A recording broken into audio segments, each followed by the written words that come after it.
안녕하세요. 워싱턴 특파원 이상은입니다. 지난 한 주 동안 좀 어떠셨는지 모르겠습니다. 그 전주가 워낙 폭풍같이 지나가가지고 지난주는 그거에 비하면 좀 안정적으로 다시 평온을 되찾은 느낌이었는데요. 오히려 너무 평온을 되찾다 보니까 그때 도대체 왜 그랬는지 잘 이해가 안 되는 측면도 있고, 또 떨어졌을 때 좀 살 걸 그랬나? 그런 후회도 들고 그런 생각이 드는 한 주였습니다. 이번 주에는 미국 대선으로 돌아와 볼까 하는데요. 각각 이제 지난주에 경제 정책을 조금 더 구체적으로 내놓은 바가 있습니다. 하지만 두 사람이 서로 다른 정당에서 각각 내놓았는데 둘이 굉장히 비슷하게 내놓았어요. 그래서 해리스의 경우에는 중산층을 위한 정책이라고 하면서 트럼프의 정책, 트럼프 경제 정책은 부자를 위한 것이고 내 정책은 중산층을 위한 정책이라고 주장을 하는데, 트럼프가 보면 뭐 네 거 내 거랑 비슷하구만. 뭐 이 카피캣 내 거 베끼지나 말아라. 왜 해리스가 금요일 날 경제정책을 발표했는지 알아? 왜냐면 내가 발표하는 거 보고 따라하려고 그랬기 때문이야. 이런 식으로 비판을 했는데, 사실은 그 비판이 어느 정도 맞게 들리는 측면이 있었습니다. 미국 사람들, 미국 유권자들이 어느 부분이 고통스러운가를 조금 살펴보면 좋을 것 같아요. 그래야 왜 이런 정책이 나오는지를 이해할 수 있는데요. 미국의 지금 가장 큰 이슈는 물가입니다. 물가가 너무 많이 올라서 지금 우리가 그동안에 많이 다루었던 파월의 경제 통화 정책, 금리 정책, 그런 것들이 결국엔 다 물가 이슈 때문이지 않습니까? 물론 한국의 물가도 많이 올랐고 전 세계적으로 다 올랐는데 미국에서의 물가가 상당히 많이 오른 것도 사실입니다. 빵값은 살펴보면 2019년 1월하고 비교해 보는 건데요.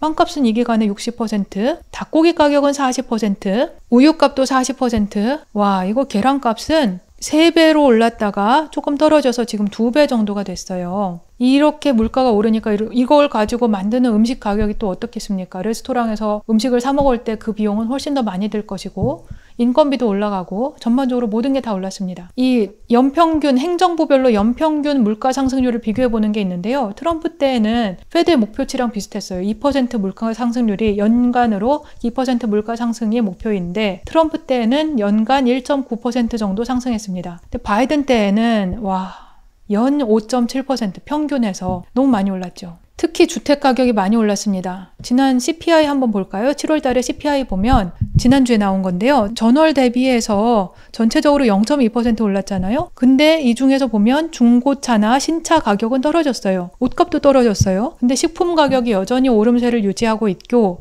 특히 주택 가격은 0.4%, 전월 대비해서 0.4%면 결코 적지 않습니다. 옆에 요거는 이제 S&P 케이스-실러 주택가격 지수라는 건데, 주택가격이 얼마나 오르는지 이제 증감률로 보여주는 거예요. 팬데믹 때가 여기 2020년 정도 이후에 증가세가 가파르게 올라갔죠. 그 다음에 증가폭은 좀 둔화되었지만 여전히 증가세이고 다시 올라가서 지금 현재 여기 있습니다. 이거를 올라갔다 내려갔다로 볼 수도 있지만, 이게 요 양의 부분에 있는 것은 전부 다 누적적으로 집값을 위로 밀어 올렸기 때문에 이걸 그래프를 누적해서 보면 이런 식으로 됩니다. 2000년 1월 미국 집값 얼마나 많이 뛰었나?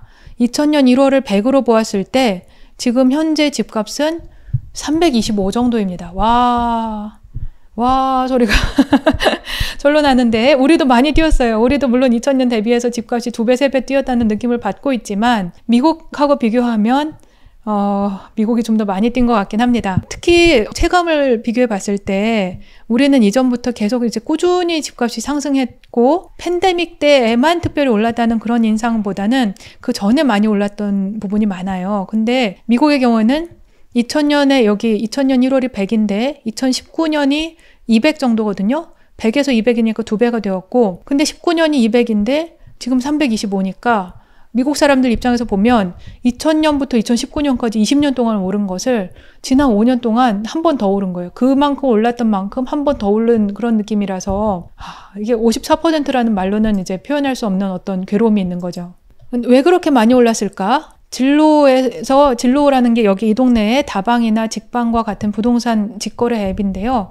거기서 집계를 해본 결과 공급 부족 탓이 가장 많다고 합니다. 그러면서 숫자를 구체적으로 약 450만 채 정도가 공급이 부족하다. 이게 미국의 집이 숫자가 전체적으로 1억 4천만 채 정도 되기 때문에 그거에 비하면 좀 적다고도 할 수 있지만 과거에는 공급 부족의 규모가 이렇게 450만 채 이렇게 나오지 않았습니다. 그전에는 뭐 100만 채라든가 200만 채라든가 이런 식으로 나오는데 지금은 450만 채가 부족하다. 진짜 많이 부족한 상황이 된 거고요. 왜 이렇게 공급이 특별히 부족해? 다른 나라들은 안 그러고 왜 미국만 그래? 그런 생각을, 다른 나라들도 사실 그런 추세가 있어요. 추세적으로는 비슷한데 왜 미국의 공급 부족이 특별히 더 심각한가? 그거는 미국의 이제 모기지하고도 관련이 있다고 봅니다. 미국의 모기지 금리가 팬데믹 이전의 2배 수준까지 올라갔는데요. 여기 이렇게 회색 부분이 팬데믹 때입니다. 리세션이 온 부분을 표시한 것인데 그 전에는 모기지 금리가 이제 30년물은 4%, 15년짜리는 3% 이 정도 있었잖아요. 근데 지금은 30년짜리는 6.5%, 15년짜리는 5.6% 이렇게 됩니다. 와, 이렇게 되면 어떻게 되냐면 미국 사람들은 이제 우리는 집을 산다고 할 때는 현금을 좀 가지고 있는 것을 기본으로 생각해요. 일단 대출이 뭐 거의 LTV가 우리가 정해져 있기 때문에 LTV 뭐 60% 이렇게 되는 경우가 많잖아요. 서울이나 주요 지역의 경우에는 그보다 더 낮은 경우도 있고, 근데 이제 여기에서는 LTV를 좀 더 높게 잡기도 하고 그렇기 때문에 초기에 필요한 현금이 적습니다. 그러니까 모기지 금리가 내가 필요한 비용을 생각하는 기준점이 되는데 모기지 금리가 높으면 거래를 할 수가 없는 거예요. 특히 이렇게 모기지 금리가 갑자기 올랐으면 기존의 집을 팔고 새로 집을 사야 되는 그런 입장을 생각해 보면 기존의 집을 팔았을 때 이 모기지를 갚고 신규 주택에 대한 모기지를 새로 받아야 되잖아요. 이렇게 되면 내가 집을 갈아탈 때 이자 비용이 40%나 상승하기 때문에 새로운 집으로 넘어가겠다. 내 집을 지금 팔겠다는 그런 결정을 할 수가 없는 거죠. 내 집을 팔고 싶지 않아서 집값 많이 올랐으니까 사실은 팔고 다른 걸 해보고 싶다는 생각도 있을 수 있어요. 하지만 이 집을 팔고 다른 집으로 건너갈 때 그 집에 대한 모기지 비용이 지금까지 2배 수준은 든다고 생각하니까 그러면 내가 같은 정도의 이자를 감당할 수 있다고 할 때 받을 수 있는 대출의 비중이 절반으로 줄어드는 것과 같은 효과거든요. 이런 결정을 하기가 힘들어지는 거죠. 그러니까 신규 주택을 새로 집을 짓지도 못했고 거기에 기존 주택도 매물로 안 나오고 두 가지가 합쳐져서 지금 미국의 주택난이 아주 심각합니다. 미국의 이제 주택 가격을 1년 동안 얼마나 올랐는지 보여주는 건데 와, 이런 데는 1년 동안 16.5% 오른 지역도 있어요. 애리조나주 이런 데에서는 투베드룸 아파트를 감당하는 데에 연소득이 7만 불 정도는 돼야 된다고 하거든요. 근데 애리조나주 중위소득이 얼마냐면 3만 7천 불이에요. 그러니까 이제 사람들이 투베드룸이라는 게 이 동네에서는 어떤 뭐 3인이나 4인 가족이 살 수 있는 어떤 기본적인 삶의 주거의 형태 이렇게 여겨지고 있는데 그거를 감당하는 게 굉장히 힘든 일이 된 거죠. 그러면 유권자들의 이런 어려움에 대해서 각 캠프가 어떻게 응답을 하고 있는지 한번 살펴보겠습니다. 트럼프 캠프의 경우에는 에너지 비용을 낮춰주겠다는 것이 가장 기본이 됩니다. 그것을 통해서 물가를 낮춰주고 또 여러분의 고통을 덜어주겠다는 것인데 구체적으로 에너지 비용 어떻게 석유를 많이 생산하자. 알래스카에서 유전을 파자. 알래스카에 있는 유전을 많이 파면 우리가 중동만큼의 산유국이 될 수 있다. 그러면 여러분의 고지서에 찍히는 냉방비, 난방비, 아니면 뭐 기름값, 차에 들어가는 휘발유 비용 이런 것을 전부 다 내가 절반으로 줄여줄 수 있다는 거예요. 이게 물론 그렇게 실제로 실행하면 그렇게 될 것 같은데 이제 기후 위기에 대한 대응하고는 거리가 먼 이야기죠. 또 주택 문제에 대해서 트럼프 대통령은 연방정부의 토지를 활용하는 주택 건설을 제안했습니다. 원래 이게 트럼프가 부동산 업자였기 때문에 자기의 뭐 전공과 같은 분야잖아요. 이런 부분에 대해서는 뭔가 잘할 것 같다. 그런 인상이 있죠. 또 처음으로 내 생애 첫 주택 구매하는 사람에 대해서는 지원을 해주겠다. 이런 약속도 했고요. 세금 문제에 대해서는 앞서서 이미 발표했던 내용입니다만은 팁에 대한 연방소득세 폐지를 제안했습니다. 소득세는 우리랑 비슷하게 이제 구간별로 부과가 되는데요. 최고 37%입니다. 그거하고 또 연방소득 및 급여세를 전면 폐지하는 방안도 유세에서 거론은 하였는데 사실은 이게 실제로 된다면 미국 정부의 재정이 어떻게 되겠어요? 실제로 완전 폐지는 아마 좀 어렵지 싶고 그렇더라도 이런 과감한 정책을 내놓으면서 유권자들의 마음을 잡으려고 노력하고 있습니다. 해리스 경제정책을 한번 살펴볼까요? 해리스의 경제정책은 IRA를 물가 대응책으로 계속 이야기를 하고 있습니다. 근데 IRA라는 말 자체가 Inflation Reduction Act이기 때문에 이것을 인플레이션을 줄이기 위한 방법으로 제안하는 것은 맞는데 그 내용을 살펴보면 약간 전체적인 노동자들에게 관심이 있을 만한 부분이라기보다는 당뇨 환자, 천식 환자 이런 사람들의 약값을 줄여주는 부분이 많이 포함되어 있고, 또 배터리 지원이나 그런 산업을 지원하는 부분이 많이 있고, 그거에 이제 한국 기업들이 많이 혜택을 받고 있지만, 그것도 역시 일반적인 사람들 입장에서 보면 그건 기업 지원이지 그게 나한테 직접 와닿는 게 뭐야, 이렇게 생각할 수 있거든요. 대신에 해리스의 물가 정책 중에 눈에 띄는 거는 검사 스타일 약간 한국식이기도 한데, 식료품 등의 가격 인상을 단속하겠다는 겁니다. 야, 이게 자유민주주의 시장경제의 나라 미국에서 이제 빵값 3억 원 나오는 거죠. 빵 3억 원, 우유 3억 원 여기도 나와가지고 이제 식품 가격 단속하고, 이제 어디 올리려고 그러면은 그 업체한테 전화해서 야, 너 이러면 안 되지, 이런 얘기 할 것 같은. 아무튼 근데 그렇게 하겠다고 했어요. 진짜로. 그런 물가 정책을 가지고 나왔습니다. 그리고 또 주택 부분에 대해서는 트럼프와 마찬가지로 강력한 공급책, 4년 내에 300만 채의 주택을 건설해서 경기를 부양하겠다. 또 첫 주택 구매자한테 25,000달러 지원금을 주겠다, 이런 부분을 얘기했고, 세금 부분에 대해서는 팁에 대한 소득세 폐지 똑같이 얘기했고, 대신에 다른 부분은 신생아가 있는 가족한테 6,000달러 세액 공제를 주겠다고 약속했습니다. 그런데 물가가 이렇게 많이 오르고, 또 해리스가 구체적으로 물가 정책을 내놓지 않고 있음에도 불구하고 전반적으로 경제 정책을 누가 더 잘할 것 같으냐는 질문에 대해서 해리스가 더 잘할 것 같다 그런 답변이 최근에는 또 나오기도 했습니다.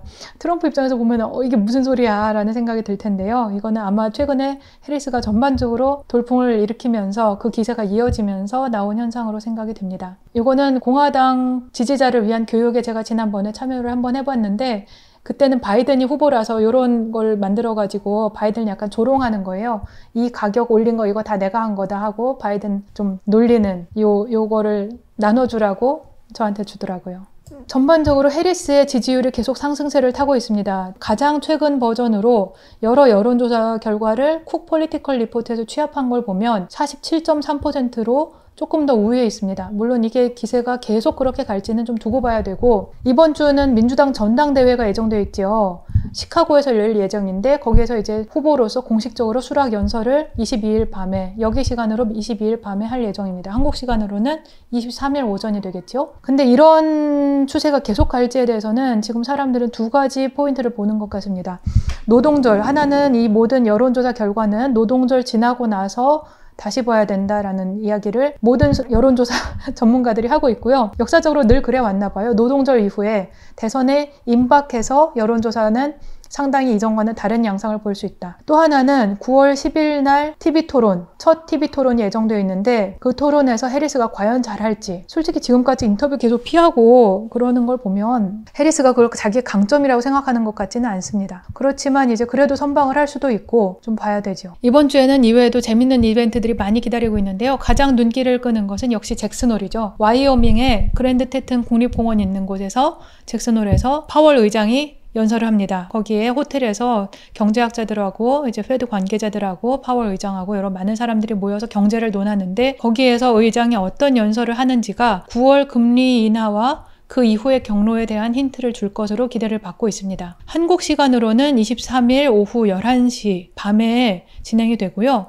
여기 시간으로는 23일 동부 시간 기준으로 23일 오전 10시입니다. 동시 통역으로 생중계가 진행될 예정입니다. 한경 글로벌 마켓 유튜브를 찾아오시면 그 내용이 어떻게 진행되는지 실시간으로 확인하실 수 있겠습니다. 이외에도 신규 실업수당 청구 건수도 있고, 또 이제 기존 주택 판매 건수, 이런 것도 아까 말씀드렸듯이 현재 주택난이 심하고, 이 문제에 관해서 이제 특히 소비 지표의 하나로서 굉장히 주목받고 있는 부분이고요. 이번 주 주요 기업들 실적을 한번 살펴보면 역시 침체론이 거론된 것이 최근이기 때문에 관련된 기업들이 실적이 주목을 받고 있습니다. 지난주에 홈디포나 이제 월마트와 마찬가지로 이번 주에는 타겟과 메이시스의 실적이 발표가 되고, 또 바이두도 나옵니다. 바이두, 로스 이런 데들도 대표적으로 미국의 소비자들, 또 이제 전 세계 소비자들의 동향을 파악할 수 있는 시간이 될 것으로 보입니다. 오늘은 여기까지 하겠습니다. 감사합니다.